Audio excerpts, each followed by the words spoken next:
back to our channel. If this is your very first time finding us today, my name's Daphne.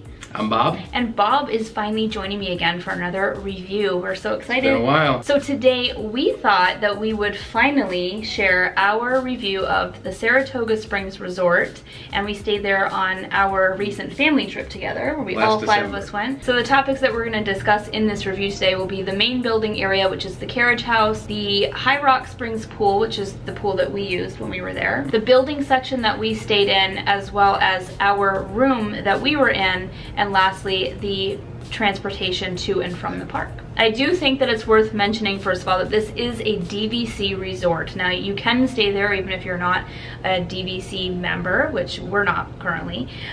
We did do the DVC preview tour while we were on this trip, and we are going to be doing a video separately on that DVC tour. And we also have a room tour review that we'll be sharing with you in a separate video. So we'll start with the main building area. This is the Carriage House, and this is actually where you would check into the resort, where you can find concierge. The gift shop is located there, as well as their quick service artist palette. I thought the Carriage House was very nicely decorated. It's kind of themed after a, what is it, late 1800s upstate New York. Kind of like horse racing, upscale rich person lifestyle. You know, it was okay. I mean, it wasn't anything spectacular, but we don't spend much time up there. What I really liked was the restaurant. Yeah, I think we ate there 2 or 3 times on this trip. At least Artist Palette was probably one of the best, probably the best quick service. It's up there with Columbia Harbor House. And Satuli Canteen. I think those are our 3 favorites, So yeah, quick service, especially for being at the resort. I know my favorite sandwich was the turkey brie, I think is what it was called, the turkey brie sandwich, and you loved that spicy, I don't remember what it was, called, but it was awesome. Spicy Italian beef, that's what you had. Yeah, so the food was fantastic. Definitely loved their quick service. Prices were great. And they have a gift shop attached to that quick service restaurant, which we did check out. It's kind of a small gift shop, but it was nice to have one, you know, very close to the building that we were staying at. Also, what you'll find at the main building area is their spa. So their spa is called Senses Spa, and we didn't actually use this service on this trip, although it would have been pretty nice, wouldn't it? Get a nice massage or something like that, but this is also located in that main building, and that main building is going to be right across from Rock Springs Pool, which we'll talk about right now. Pool was cool. I thought it was really neat. I don't think it was as good as Caribbean Beach. No, the only other resort that we have stayed at as a family is Caribbean Beach Resort. The kids and I recently went in May, and we stayed at Pop Century, which we'll talk about in another video, but we love the Caribbean Beach Resort pool, and we've talked about that in another video. It's an amazing pool. So compared to that, I would say High Rock Springs pool was not quite as fantastic. But it was nice. It was still cool. It was nice. Had a good time on our days off. I will say we were there in December, so it was pretty chilly. I mean, I know it's winter, and winter in Florida surprisingly gets very cold. It actually warmed up later. Very cold. It was like 40. Yeah. I don't want to swim in 40-degree weather though, do you? So we actually didn't get to until maybe halfway into our trip. We were there for 12 nights, and I want to say maybe day 5 or 6, we finally were able to get the kids into the pool anyway. It was probably about 70 degrees that day. But we used the hot tub, and that was lovely. Yeah. And the pool area was nice. There was lots of different bars, chairs, grills, and bars, and tables, and nice places to sit, you know, if you weren't going swimming. Right, and they also do the games with the kids, which I think is pretty standard at all of the resorts, and the kids participated in those games, and that's something that they thoroughly enjoy doing. There's a slide at this pool because it is a deluxe resort, so all the moderates and deluxe resort pools do have slides at their main pools. This is one of 2 main pools at this resort. I don't think we got to check out the other one, no. We also did have a quiet pool that was right next to our building section. We didn't get a chance to use that pool there. I don't think I saw anybody in it the whole time. But again, middle of December, so. Yeah, exactly. But they do have those quiet pool options as well. So that leads us into the building section that we were staying in, which was, do you remember? The Grandstand? Grandstand section. Yes, good job, honey. And we actually stayed in a 2-bedroom villa in Grandstand, and I liked the building location that we were in very much.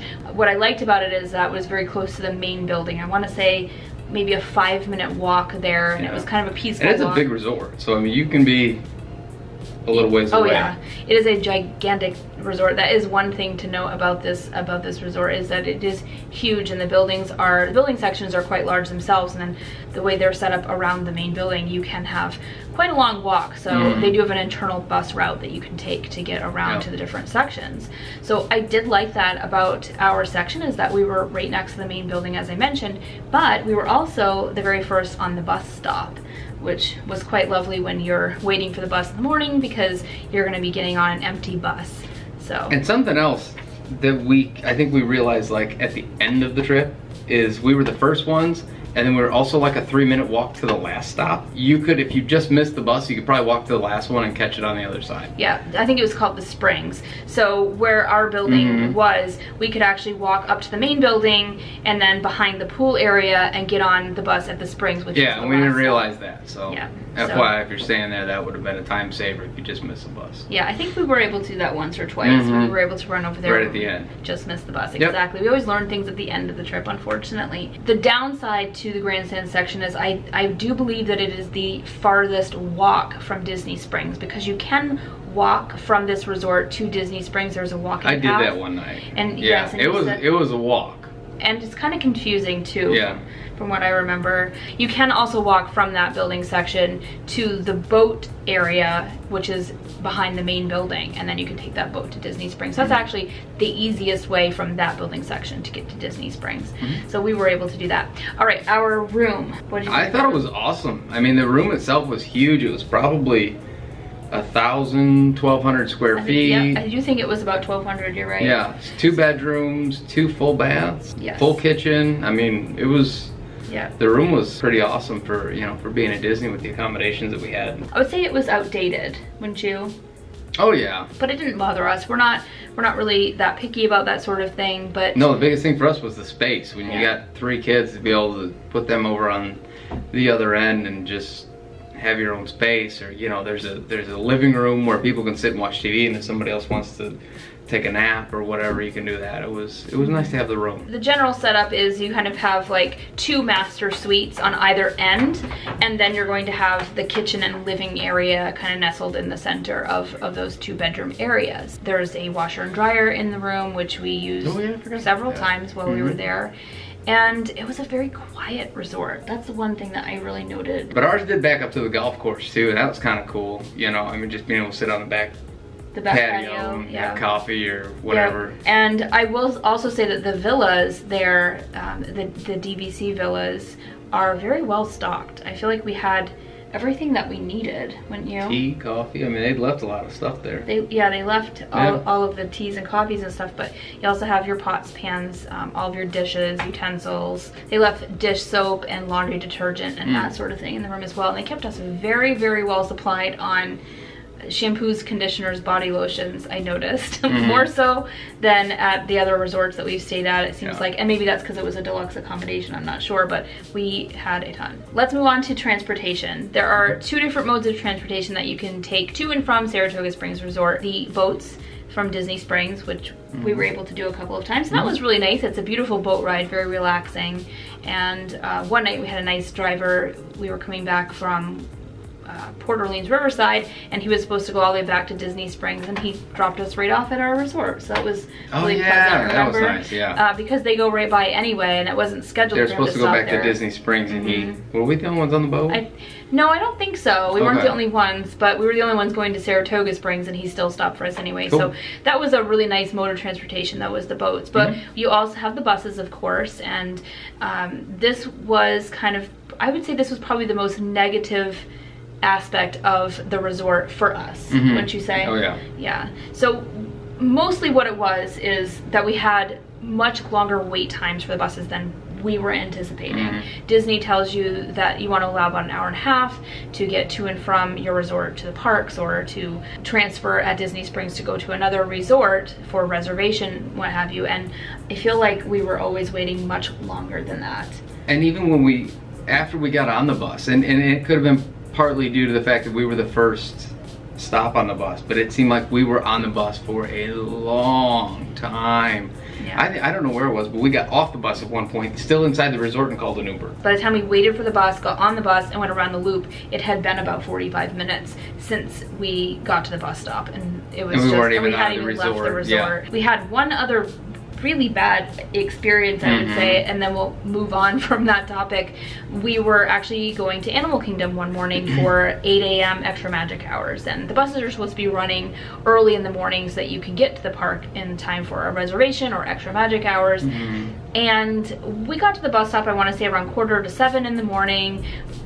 We're not morning people, so we were really surprised with ourselves that we're actually going to make it on time for extra magic hours. Yeah. And we got to the bus stop early, and we waited, and all the bus, they have like TVs that will tell you the times of the buses and when they're estimated to arrive. And there were, what, 4 or 5 different... Yeah, it wasn't even listed. No, it wasn't even listed. Nothing was at that point. But it was still early. So around 7, we start seeing bus times posted for Magic Kingdom, Epcot, Hollywood Studios, and they weren't even opening till 9, and also Disney Springs, right?